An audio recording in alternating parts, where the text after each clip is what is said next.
Today what we're going to do is we're just going to do an introduction to ProLon, an overview of the product line, what are the different applications, what are the types of buildings where we can install ProLon. So at first we have a little PowerPoint segment, which should take about 20 to 30 minutes just to cover everything. And then I'm going to jump onto the software, where we will see what the environment is when we're configuring these controllers, and all the different possibilities of configurations and so on. So we'll get this started. So what is ProLon? Well, we are a controls manufacturer, so we build the controllers ourselves. And our controllers are really designed for light commercial systems. Our system was created for everybody, from the mechanical contractor or the mechanical technician, all the way through to the full controls contractor or the DDC contractor. And something particular about our system is that it is a configurable control system and not programmable. And you will see throughout this presentation how is it configurable as versus programmable.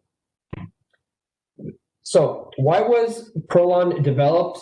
Well, initially, the light commercial sector was overlooked by a lot of controls manufacturers. So on one side of the spectrum, we had basic thermostats, which now these days they're more like connected thermostats, which they can do their functions just fine. However, we are limited to some basic functions. So in case we are in front of a situation where we need something more than just what a thermostat can do, well then, typically what we would see in some buildings is that people would install a fully programmable system, which they could program it to do whatever they needed it to do. However, with these DDC systems, they are much more expensive,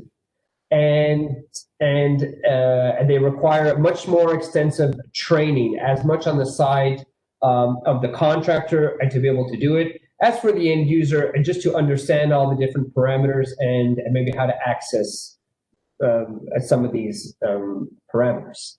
Now, with these full DDC systems, what we tend to see is a lot of high costs and fees associated with it. So often we'll see a pay-to-play service, in that contractors must pay to have access to the software, and they have to pay annual registration fees simply to continue having access to the software, which they use on all of their projects. Also, with these DDC systems, there is a protected product structure, in that contractors are not allowed to sell it everywhere, and they will often be limited to specific regions, and they can only get it from specific distributors. And so therefore, the choice can be very limiting sometimes for the end user. What we'll also see with some of these DDC systems is a planned obsolescence. So even though they come out with a specific hardware line, they know full well that after 4 or 5 years that they're going to renew the entire hardware line, and therefore anything which has been installed more than 4 or 5 years before that, updates can be hard to get, or they can be expensive. And so then with this structure, the larger brand companies intentionally want to replace the hardware after every cycle. Well, with ProLon, we are very different, in that it is designed to be simple to understand from the contractor level all the way to the end user. and we provide a lot of the same features as we will see in a DDC system.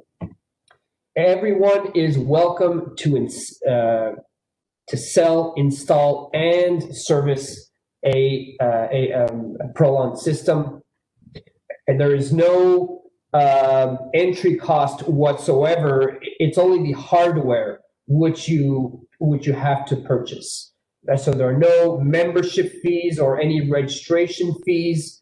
The software is completely free, as well as updates. So even if you have a controller which is 5 or 10 years old and you want to keep updating that controller, there are no fees associated with that whatsoever.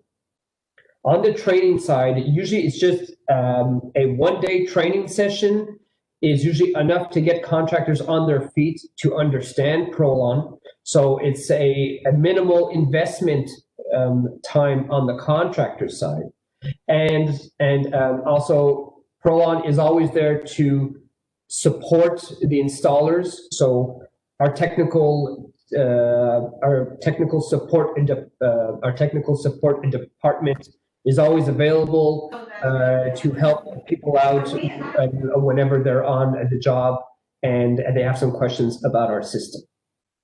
We have a planned backward and forward compatibility across all generations. So touching on my previous point, in that we provide updates not only for our current controllers, but even for past hardware versions, which we don't make anymore, but we continue making updates for those products because we know that the hardware is solid.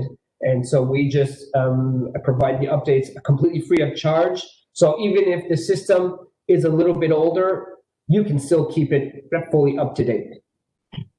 Now, where would we find ProLon? Well, we target the small to medium-sized commercial building market. So we're talking about any kind of office spaces, banks, schools, churches, any kind of retail stores, clinics, whether it's a medical clinic or a dental clinic, a lot of car dealerships, prospective tenant spaces. So generally, when we're in the buildings which are up to 3 or 4 stories high, I would say, obviously, we will not find ProLon in a large university campus or in a 30-story high-rise building in a downtown area. And that is not typically where ProLon goes. ProLon aims for the smaller buildings. If we're looking at the square footage, I would probably estimate it up to about 50,000, maybe up to about 80,000 square feet are the typical projects which we will achieve with our system. So in terms of the applications and the opportunities, well, we have a variety of different products which really are designed to control every aspect on an HVAC system within these smaller buildings. So we have different wall sensors, we've got networked thermostats, we have VAV or VVT Zone Controllers. So here's a controller where we're actually controlling the dampers, so for different types of zoning systems. We have application-specific controllers. So these devices, when you receive them, have already been pre-programmed for a specific application, which I'll get to in just a moment. We even have a non-specific, a non-application specific controller, which is designed more for side loops. And then there's our network controller, which ties everything together, and it allows us to put our system accessible on the internet. Now, in terms of the equipment which we'll control, well, we're talking about a conventional heating and cooling equipment, such as packaged rooftop units, air handlers. We have dedicated devices for heat pumps, mentioned the zoning systems before. We can do humidifier sequences or dehumidifier sequences. We've got some devices for boilers, cooling towers, as well as our new chiller controller, and lastly our makeup air unit. Okay. And so now I'm going to go through each one just to give you an idea of what their capabilities are. So first, there's our VC2000 VAV or VVT Zone Controller. So this device controls a damper feeding into a space. And the actuator, which is embedded on the controller, is a Belimo actuator with 45 inch-pounds of torque. It's got two outputs, one digital and one analog output. And to control any kind of peripheral devices, such as if there's any kind of reheat, or maybe there's like a zone valve or a baseboard which we want to control. If ever it's a fan-powered VAV, we're able to do it with this device. And there is one analog input which can serve for different purposes. We've got two separate models. One is a pressure-dependent model, and the other one is a pressure-independent model. So depending what your application is, if you need accurate airflow measurement, or if we're just going based on damper position, we do have both devices available. And something which is particular with all of the ProLon controllers, not just the VAV, but every controller can be standalone or it can be networked. So what this allows you to do is that if you want to start off a project and the customer or the end user is not ready to replace everything at once, but they would rather approach it one step at a time, well, you can do that with all our controllers. So you can install them one at a time, and then later on in the timeline, when you would like to network them all together, they're all network ready. With the VAV, we've got different wall sensors.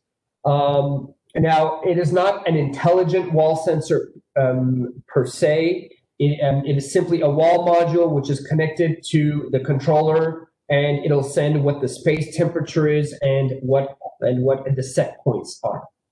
We are able to apply some limits and calibrations through the software, so we can lock people in within certain set points in case we want to avoid them pushing their set point either too high or too low. Now, it also comes in different color combinations. It can come with a white box or a black box or a white label or a gray label. So here we have a few different variations right here. And next we have our thermostat controller. So this is actually a zone controller. It's not a traditional thermostat like a 2 heat, 2 cool, which we control for a unit. So this is more for a space which might not have a damper in it. However, we do have some peripheral devices which we'd want to control, such as a zone valve or a baseboard, or maybe like a reheat coil. So this device has one digital output and one analog output. It's got one remote temperature input, so in case we want to do some averaging or something like that. And this device also has a radiant floor sequence embedded within it, so we can monitor what the slab temperature is, and we're able to control the slab temperature based on the zone demand. Now, off to the application-specific devices. So what you'll see here is that for most of the application-specific controllers, we essentially have two flavors of hardware. There's the C1000 hardware and the M2000. And the main difference between both of them is just the number of inputs and outputs. So for the C1000, it has a total of 4 inputs and 5 outputs. And when we're looking at the M2000, he has 9 inputs and 8 outputs. So when we're going to be looking at the application-specific controllers in the coming slides, most of them are offered in both hardware versions. So if you will, the C1000 is like the light version, and the M2000 would be the equivalent of the full version with more features available to it. One of the main advantages as well of the M2000 is that it has a built-in time clock with scheduling, so it can truly act standalone with its own schedule, whereas the C1000 does not have any schedule whatsoever, and so it's going to need something else, such as our network controller, to be able to tell it when it's occupied or not. So we'll start with the rooftop and air handler sequence. So our controllers are designed to fit perfectly well with units up to 25 tons of cooling. Now, we can go larger. I'd say the largest units that we've done are in the 50 to 60 tons of cooling range, approximately. So on the cooling side, we can do up to 4 stages of cooling. So usually in those larger units, we'll need either 3 or 4 stages. However, if we're staying with the 25 tons and smaller, generally two cooling stages is what we see most. We can also do modulated cooling as well, so it doesn't have to be staged.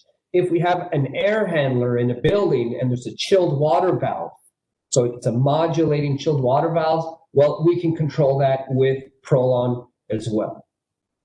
There's a dedicated output for the economizer, so we can control the amount of fresh air into the building.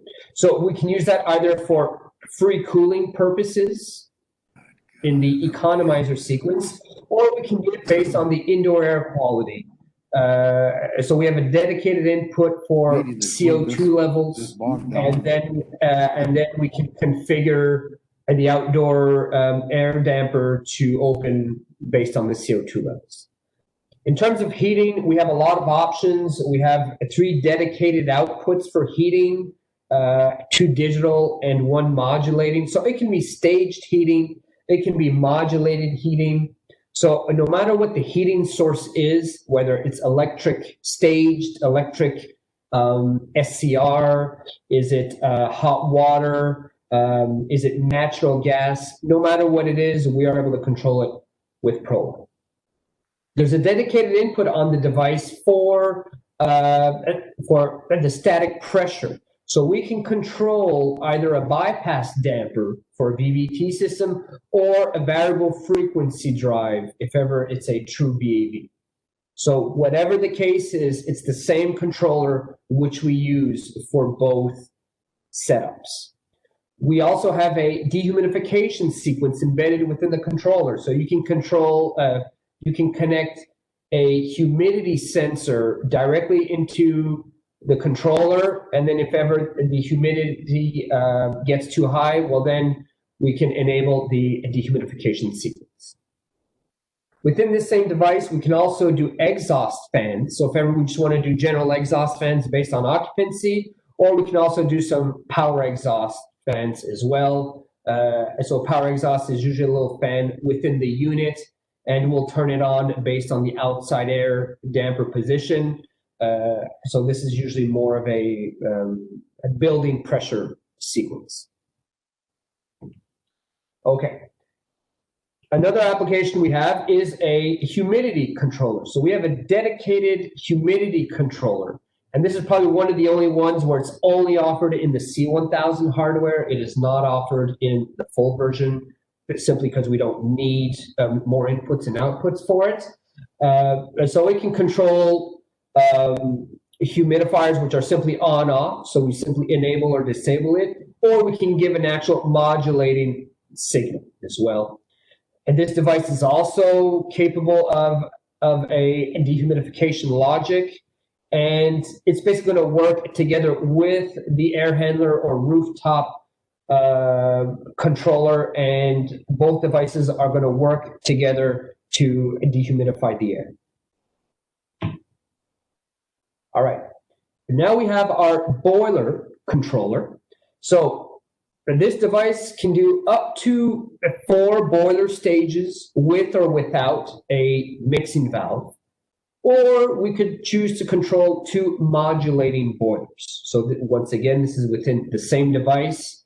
Just going through the software, we can set it up for either situations.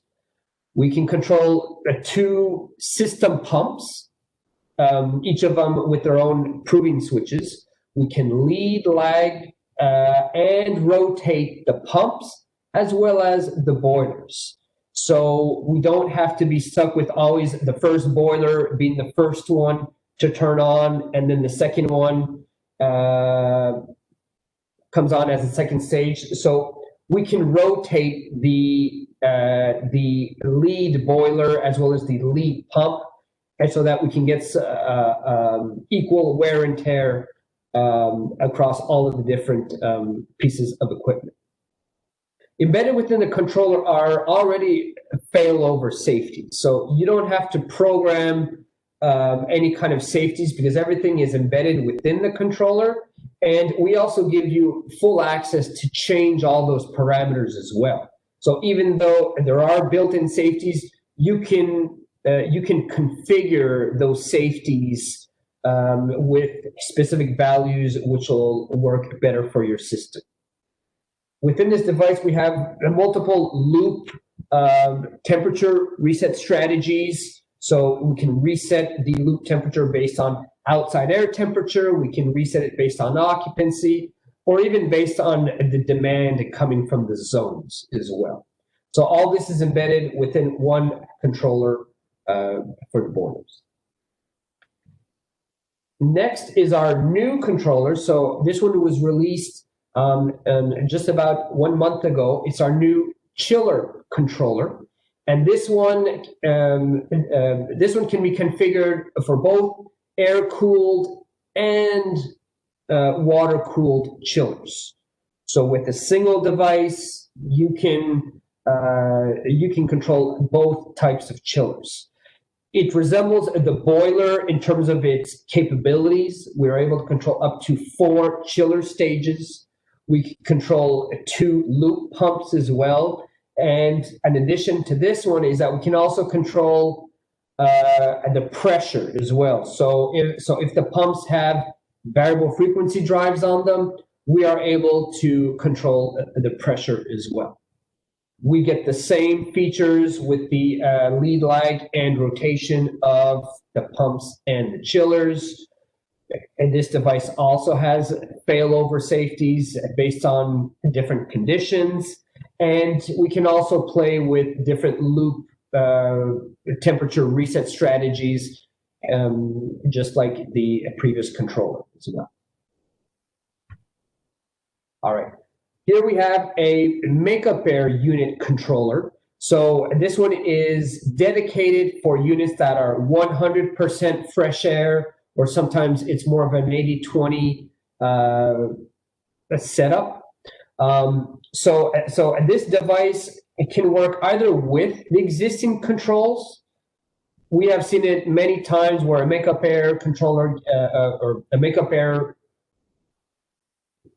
piece of equipment will get delivered on site, and there's already some built-in controls to it. However, we will be missing some features to interlock it with exhaust fans and so on and so forth. So here's a case where our controller can come in and fill in all the gaps, or it can take full control of the makeup air unit. So we're talking about the outside air damper, the supply fan, the cooling equipment, heating as well. If ever there's a variable frequency drive, we're able to control it to maintain building pressure, or if there's any kind of CO2 control. So everything is, all these different features are already embedded on the makeup air unit controller. So here we're at the heat pump controller. So this controller can do air-to-air heat pumps or water-to-air. I see it says air-to-water, but it's actually water-to-air.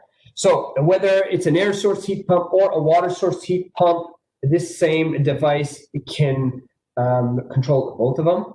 So we can control up to 2 compressors, and this device also has multiple lockout and safety strategies, whether it's because we understand that whether it's an air source or if it's a water source heat pump, it might not be the same safety strategies. So we have already thought of that ahead. So when you're configuring it on the software, all the different safeties will be displayed differently depending on which configuration which you use. And what we've seen in a lot of buildings, particularly for water sourced heat pumps, is that oftentimes we'll have a building with a lot of water source heat pumps, which are all connected to a water loop, which is either being heated up with a boiler system, or maybe it's being cooled down with some cooling towers. So we have a cooling tower controller as well. So it's the WLC for water loop control. And so with this device, we can take control of the spray fan. We can take care of the outside air damper. If ever there's a variable frequency drive on the fan as well, and the spray pump. So all these different features are embedded within the cooling tower control. All right. And here, just one of the last ones on the list is the FlexIO. So this one is not application specific. So all the other devices which I've shown you so far, and they have their dedicated applications. So once you get the controllers, all their inputs are already predefined as well as their outputs. So any mechanical contractor can just walk up to it, look at the wiring diagram, and he knows exactly where to land his wires. However, what we've seen in a lot of buildings that we will be able to take care of and control most of the pieces of equipment, but there are always these side loops in different buildings. And sometimes some of these side loops might not fit one of the applications in our previous, in the previous controllers, which I mentioned. So we needed something which was a bit more versatile and that we can create logic with it to be able to control these side loops. So here's where the FlexIO comes in. So you can configure any of the inputs to read any of the variables. And we probably have about 15 or 20 variables. So just a few examples are temperature. We can read pressure. It can read gas levels, humidity levels.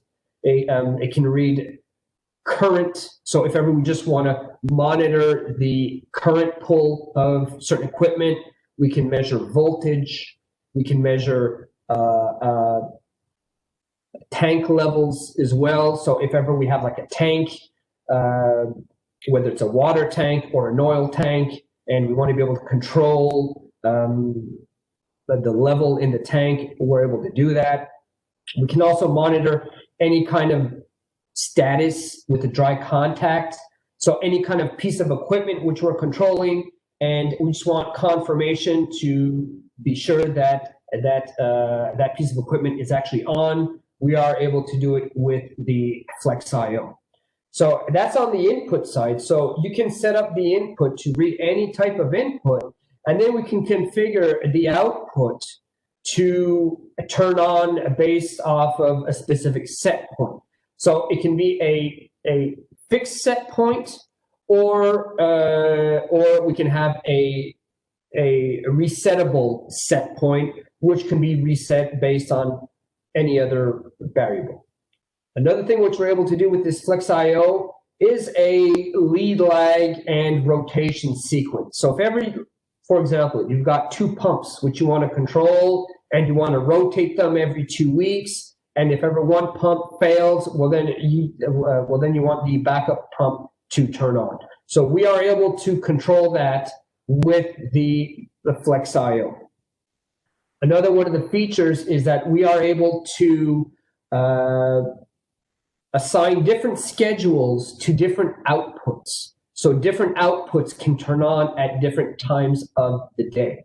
I've seen this used for some lighting applications. I've seen it used for some exhaust fan applications as well. So with the M2000, which has a total of 8 outputs, well, technically we could send it 8 separate schedules, and then each schedule will activate a different output at a different time.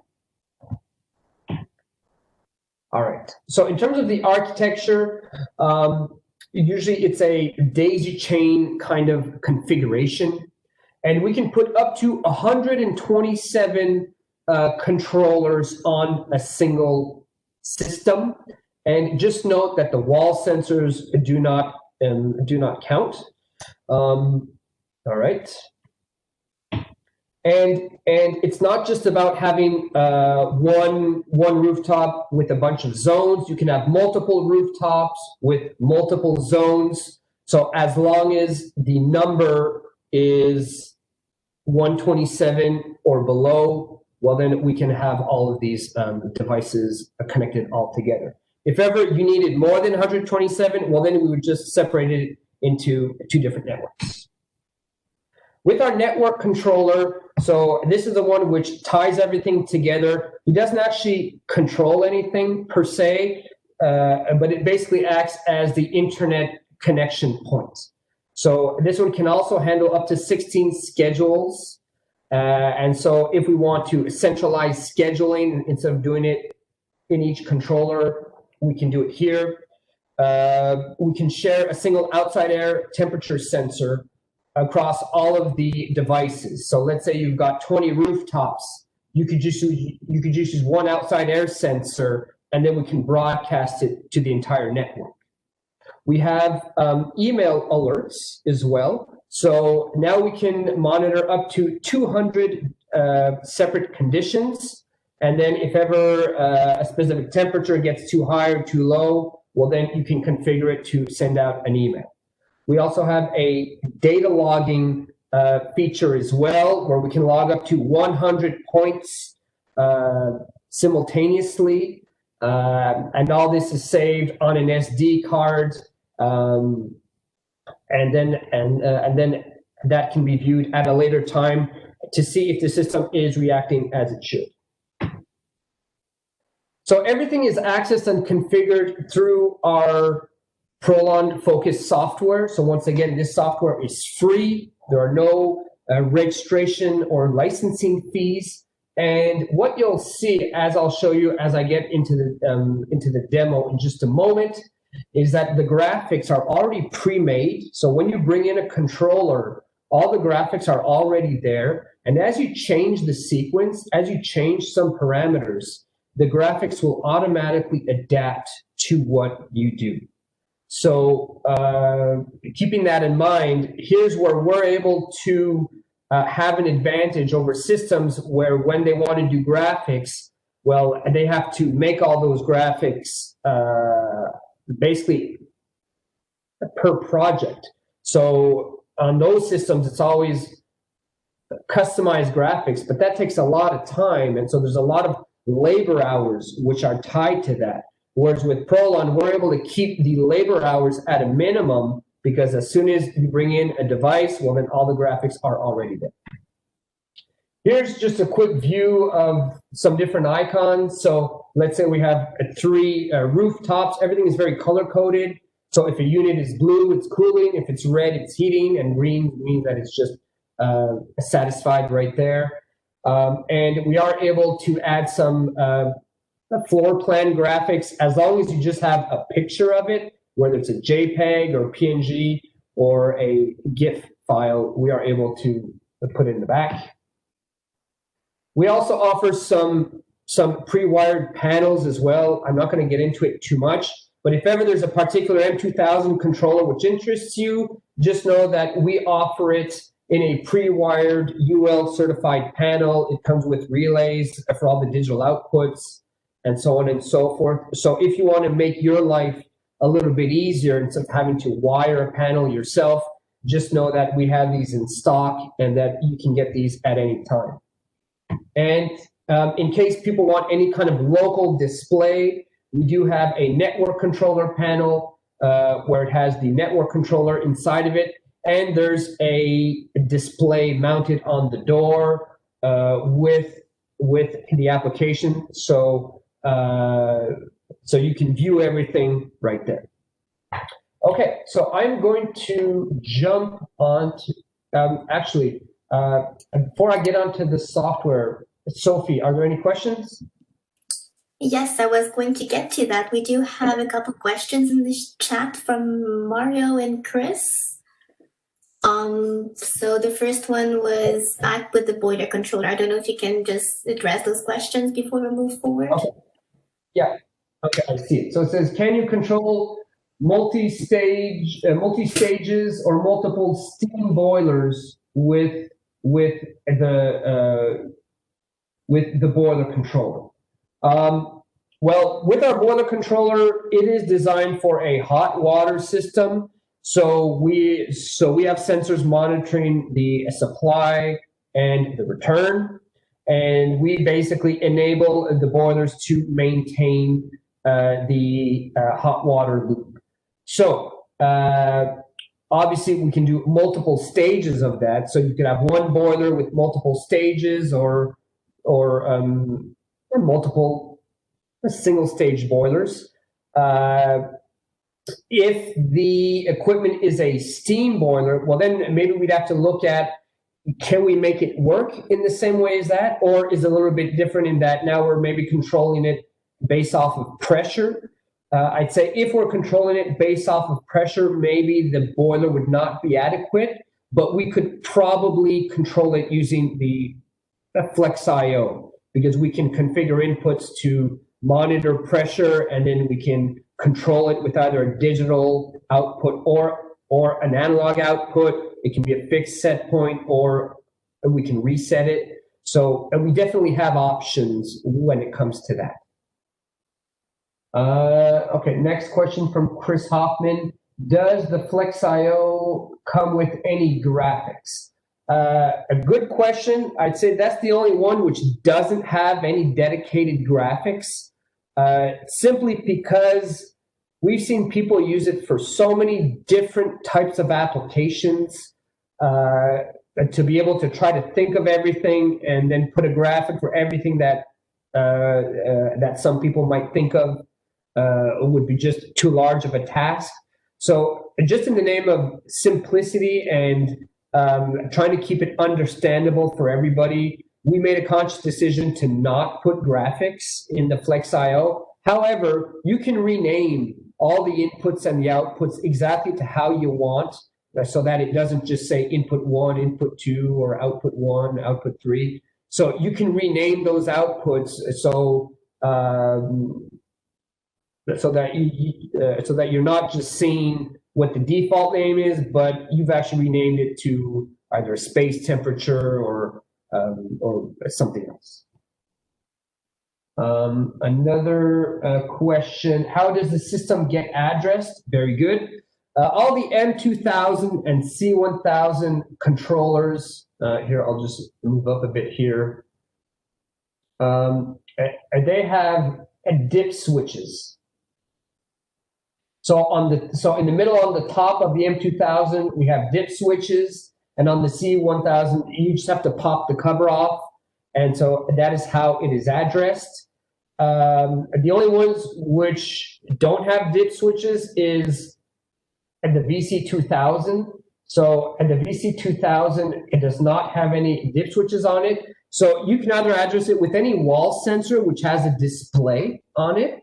So if you're configuring a VAV and you've got either a T1000 or a T500, you can address it right there from the screen, or you can address it from the software. Okay, and all right, and then a question from Jim McNally. He's asking about the modulating the Belimo actuator using pitot tube.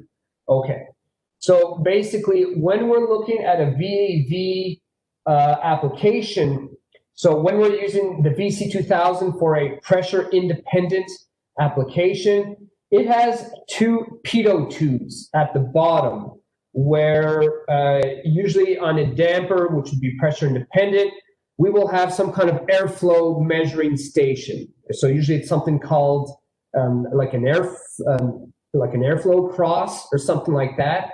And so in this little device, which is measuring what the airspeed is, and there's usually two ports, which we can connect to it using pitot tubes. So we connect those two ports using pitot tubes onto our ports right here. And so then the sensor, which is already integrated onto the VC2000, it's going to measure what the airflow speed is.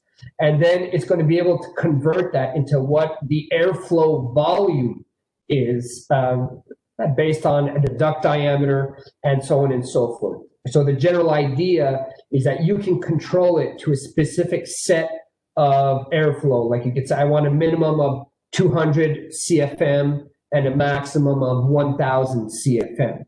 And so through those pitot tubes, it's going to measure that. And then the damper is going to try to compensate to try to maintain the set point. Okay, so I think and that's about it. Yes?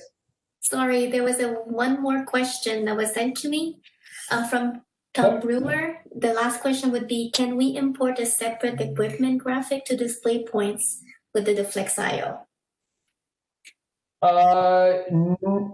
Not into the graphic itself. However, you could bring in the picture simply as a background of in the software. So we'd see the icon of the controller and we double click to open it, but then in the background we would see the picture. However, I understand maybe this isn't what you're trying to achieve. I know where you're trying to get at. So right now we don't allow to import into the FlexIO view, but in terms of the background of the project, you can import any kind of picture which you want. Okay. All right, so cool. now, all right, sorry, I have a few more questions that were sent to me. Is there any way to integrate any of these devices into full control systems or any future plans? Yes, so yes, you can. The communication protocol which ProLon uses is the Modbus RTU protocol. All of the points are readable and writable from any third-party control system.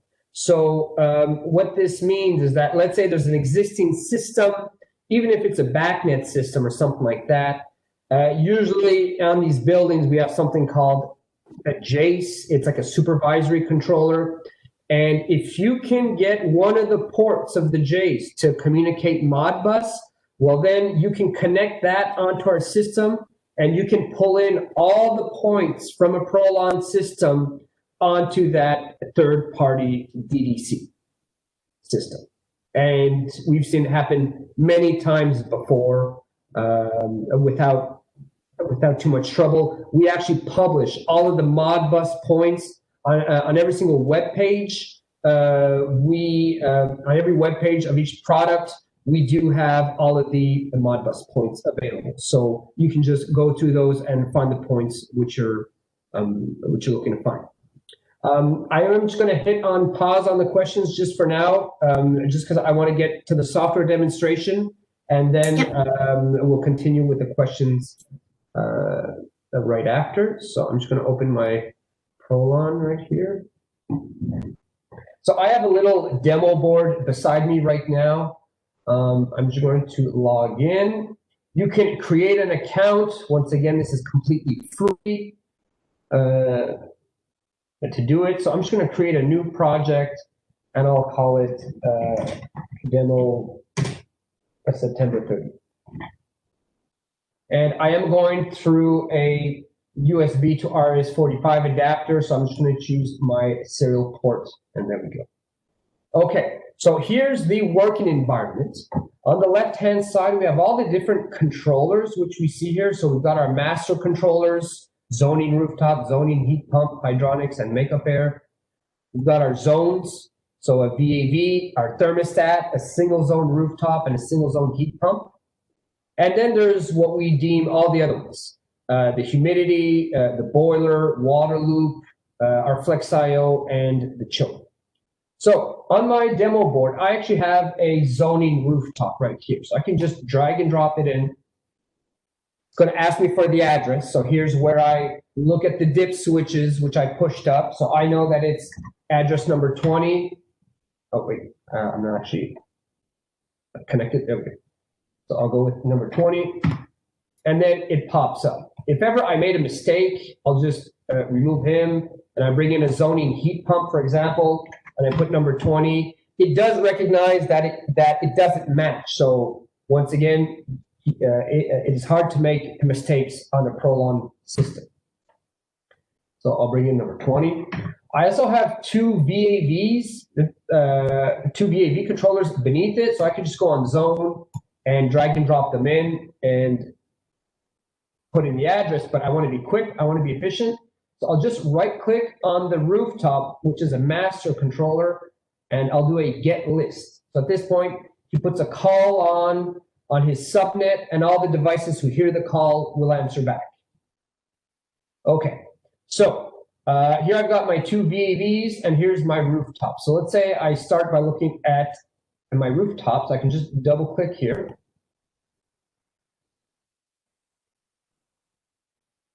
All right, so here's the default view for a rooftop or air handler controller.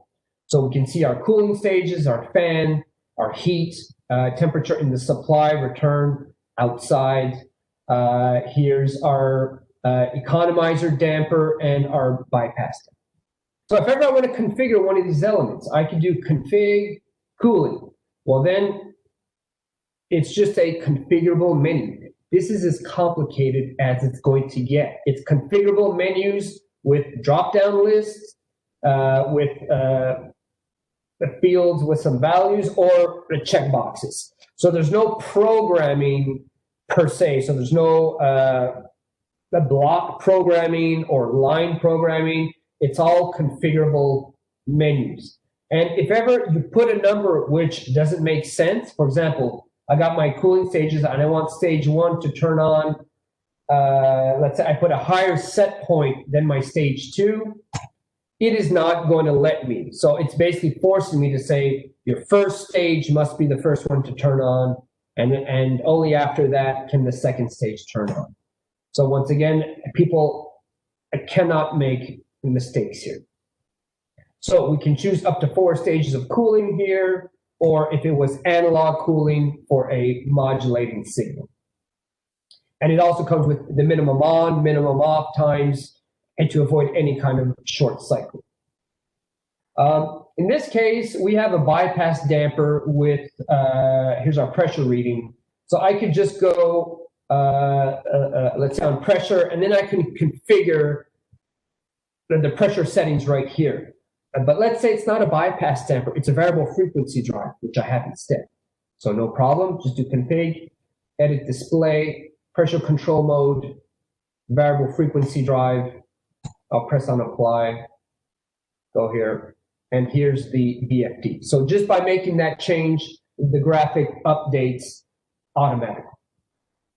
I could go look at the fan. Obviously, I'm not going to go through all the menus with you guys, but just to give you an idea of the different menu structures which we're going to see with the ProLon system, and just show you how uncomplicated it is. So I've seen a lot of people with a basic knowledge of ProLon, and obviously they know their mechanical equipment very well, and just browsing through the menus, and they can learn a lot about how to configure a controller. If I jump onto the VAV, so here's the default view for a damper control. So Here's just a simple pressure independent controller. If I wanted to look at the other one, well, here we have the actual airflow sensor. So I know this is the pressure independent one, and this one is pressure independent because it doesn't have the airflow cross right there. Let's say there's some kind of reheat coil in this. So let's say we have a modulating reheat coil, whether it's electric SCR or maybe it's a modulating hot water valve. Well, I can just go onto one of the outputs, and at the bottom here, it's a special function. So I'll choose duct heater, press on apply, and I go home. And then here's the duct heater graphic pops up automatically. Let's say on top of it, we also have like a zone valve. So maybe it's a fairly large space with a reheat, but maybe there's a lot of windows, and maybe there's a zone valve as well, which you want to control. I can choose config edit display, and we call it a baseboard. So output connected baseboard. I'll use my digital output. And there we go. So as you can see, just pointing and clicking, we can already make changes to the graphics, and then we can actually see what's going on. I can also rename these outputs. So I know that this is the baseboard, and I know that this is the duct heater. There we go. If you right click on a specific element, you can override it from here. So I could say, I want my duct heater to turn on 100%, and I want to turn on my baseboard, and I want to close my damper, let's say at a 50% position. So just by right clicking on an element, you can override it here, and just in case, either for testing purposes or troubleshooting purposes, just to make sure that everything is working just fine. And in case you do these overrides and you try to leave, it does give you a little warning. Wait a minute, we have active overrides. What would you like to do? So you can't accidentally forget. Or you can just hit the resume normal button, and it'll remove all of the overrides. Now, like I mentioned before in the PowerPoint, we can set point limits.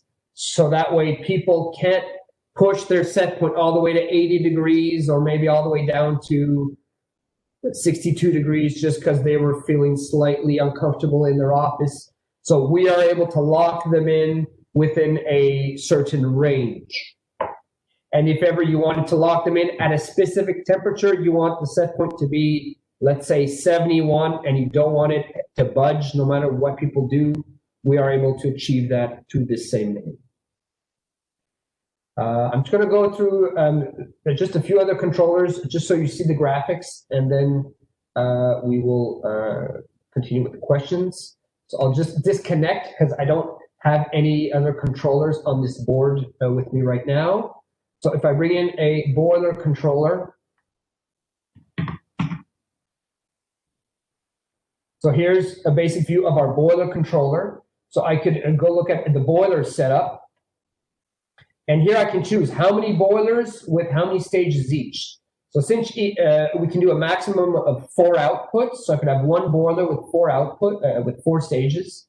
I could have 2 boilers with 2 stages each. So here I'd have my 2 boilers. If I have, maybe it's a staging boiler with a valve, maybe, and then I'll choose with the valve. And then here's my valve pops up. And in case I had 4 boilers, let's say, and maybe I don't have a valve in this case. And there we go. So here we can enable, disable 4 separate boilers. We can play with the lead lag right here. See, there's no lead lag. Alternate boilers after each call, alternate them with a fixed runtime or equal runtime. So there we go. We can disable the boiler based on outside air temp. And we can play with our pumps as well. So we can activate them based on outside air temp. Here's our backup sequence. So if your main pump turns on, but we have no status for 1 minute or 2 minutes or whatever delay that you want to put in, well then the second pump is going to kick on. So we do have that. We also have a exercise pump sequence as well, where if ever pumps remain inactive for a specific amount of time, maybe we'll put after a week, or maybe after 2 weeks, or maybe after a few days. So we do have an exercise pump sequence where we want to make sure that we exercise those pumps every once in a while, so there's not too much buildup. The chiller controller. So this is the new one. So graphics are a little bit different here, but here we have our two pumps with each of their variable frequency drives. I could do config chiller, and then once again, it's a water-cooled or an air-cooled chiller. If it's an air-cooled chiller, well, here our graphic is going to change a little bit. And let's say I had two of these with, let's say, 2 stages each. Well, here I'll get my 2 chillers. And in case it was 2 water-cooled chillers, well, there we go. So everything is ready to go. We can play with our set points, whether it's a fixed set point or some kind of reset based on the return temp outside, and some math values, which is based off of the zone demand. And you will see that that here's all the different protections. So if ever, in the case of a water-cooled chiller, we can shut down the chiller based on separate conditions for the entering and leaving condenser water temperature, and so on. So once again, we want to protect the equipment as much as possible. Now, just the last one, which I'll show, is the FlexIO. So this one, like I mentioned, has no graphics per se. So I could set this up, let's say input 1, and then you choose what the variable. So this one doesn't have a predefined function. You choose what the function is. So I could call this one a space temperature number 1. Maybe another one is, let's say some pressure in inches of water. Maybe I'll call it building pressure right there. And so depending how you rename it, then everything pops up. And then if we want to set up a specific output, let's say we're monitoring space temperature, and we want to enable some kind of heater in case it gets too cold in the space, well, then I can just set up a digital output. So its source will be a local input being something that's physically connected to it. And then we'll see everything pop up right here. So I'll choose space temp here. Maybe I'll call it my heater, space number 1 heater. And I'll say if it gets colder than 65 in the space with, let's say, a 2-degree differential. And so then here we'll see all of the outputs here. So you can set up the input however you want, and then you bind it with an output, and then you select whether it's a heating or cooling action, or direct acting, reverse acting, and you give it a set point, whether it's fixed or reset, and then you're good to go. All right. So that's a very, very quick view of that right here. And here, what I'll just do is just to show you guys, if I were to go onto our office, hold on here though.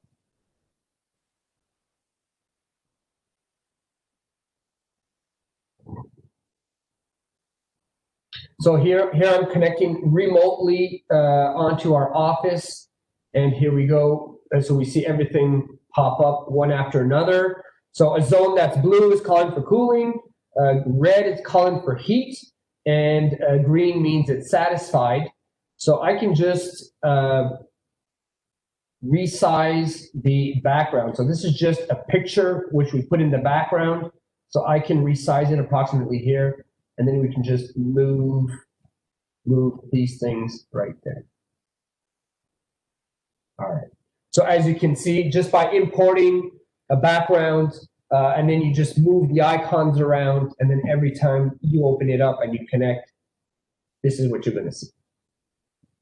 All right. I think that concludes the software, a very quick demo on that. Sophie, do we have any other questions? We did just have one more question that asks, do we have a line of wireless devices?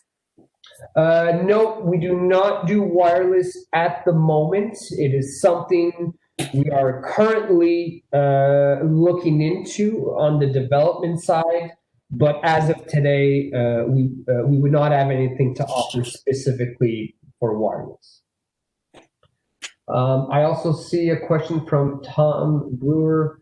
Does ProLon, do we have a program for submittals? Actually, if you go on our website,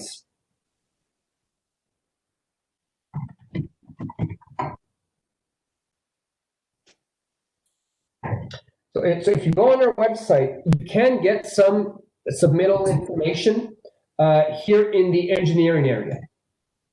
So if I click here and I go down here for some shop drawings and sequences. So right now we've set it up for the rooftops and for the VAVs. We are going to be working on developing more of these for the boiler and the chiller and other controllers as well. But for now, we have it for rooftops and for VAVs. So I could choose a rooftop controller. The M2000 is C1000. So remember, M2000 is like the full version. C1000 is like the light version. So we'll go with the full. And then is it like zoning, or is it just like a single zone constant volume? So let's say it's zoning. What kind of heat, stage or modulated? So let's say it's staged heat. Is it stage or modulated cooling? So let's say it's staged cooling. Is it constant volume? Do we have a bypass damper or a VFD? So let's say we've got a VFD. And then here, do we want economizer CO2? Do you want a humidifier? Do you want all of that or none of that? And let's just stick with the economizer and CO2. So it's going to download a zip file onto your computer, what we call engineering packages. And so here you'll have the wiring diagram of exactly what you asked for. So it's staged heat, staged cooling with all the sensors. And this is given to you in PDF, in Visio, and in AutoCAD as well. So depending what your software is, if ever you have access to Visio or AutoCAD, well, then you can access it and you can make changes to it as well. We offer a sequence of operation, which contains all the default values of our software. So if ever there's specific parameters which you want to change, like let's say here it's talking about static pressure at 3/4 of an inch, and you want to maintain 1/2 inch or maybe 0.3 or something like that. Well, we offer it to you in the Word version as well, so that you can open it up and maybe you'll say, well, we'll change this to 0.4 inches and so on. So here's a general sequence of operation based off of the choices of which were made. And lastly, we also give a system view as well. So if you want to include this in your submittals, it is available to you as well. And this is also given to you in AutoCAD and Visio. So every choice which you make in these drop-down menus will give you a different engineering package at the end. So choose carefully, and then whatever you download will be a direct result of all the options which you selected. And so just a few things on the website. If you want to download our software, it's always here at the top. It says download Focus version 7.3. All our products have a specific web page. So let's say I go on the boiler controller, for example. Well, at the bottom, we have all the documentation, the hardware guides, the software guides, even the Modbus profiles, if you're looking to integrate it. We've got the data sheets and so on. So all this information is available for every product. If you go on resources, there's a lot of interesting things here. We've got some past videos or how-to videos and some webinars. We're actually going to be producing some videos pretty soon, actually. So I would keep an eye on that section. We've got different selection guides and installation guides as well. So in case you're curious about how to wire up a setting or a project, let's say, well, then you can just look here, and then we have a nice view of the communication wiring, which you will be required to do, or in case we've got different units in this case. And if you want to see what all the different controllers, like what all the inputs and outputs are, on this resources installation guides, just go at the very bottom, and here's the inputs and output guide. And so this basically has a input-output map for every single controller which we have. So if I go down, let's say, to the Rooftop controller, here we go. So when you get the controller, it's already configured like this. So you just have to read this and then terminate your wiring into the appropriate terminals, and then you're ready to go. Okay. Okay, we got a question from Cody Scott. What do you guys recommend for a fan coil unit with 3-speed fan, modulated heat, and modulated cool? Yeah, so what we've used is probably the single zone Rooftop controller, because it can do mod heat and mod cooling at the same time. And the only thing that we might be missing would be the 3-speed fan. I'd say that we're currently working on something for that right now. So it's not something which we have available, let's say, for the 3 fan speeds, but maybe what could be done is perhaps we can find a middle ground where we select one of the 3 speeds and we deem that that will be enough for the application. But like I say, we are developing something on that aspect, so stay tuned. We'll probably have something to announce later this fall, or maybe in the early winter. Okay. Sophie, do we have any other questions on your side? No, I don't have any more questions. So I guess this is it. This concludes the webinar. Yeah, so I'd like to thank everybody for attending. I know that your time is precious and we really appreciate it. If ever you have any questions whatsoever about our system, or maybe you want a more in-depth look at certain components, do not hesitate to contact me, contact Sophie, or anybody else at ProLon. We're able to do one-on-one webinars quite frequently. And also, we will be doing other webinars in the coming weeks at the same time slot on the same day. So Wednesdays at 1 p.m. Eastern. And next week's, we're going to be talking specifically about the VVT controller and its capabilities, and the different sequences which we're able to achieve with it. Actually, the next week is the rooftop units. Oh, I'm sorry. You're right. I'm sorry. I apologize. So yes, we're doing the constant volume rooftop application next week, and then in 2 weeks we're going to be talking about the VVT controller. That's right. All right. Well, once again, thank you everybody for attending, and feel free to contact us if you have any questions.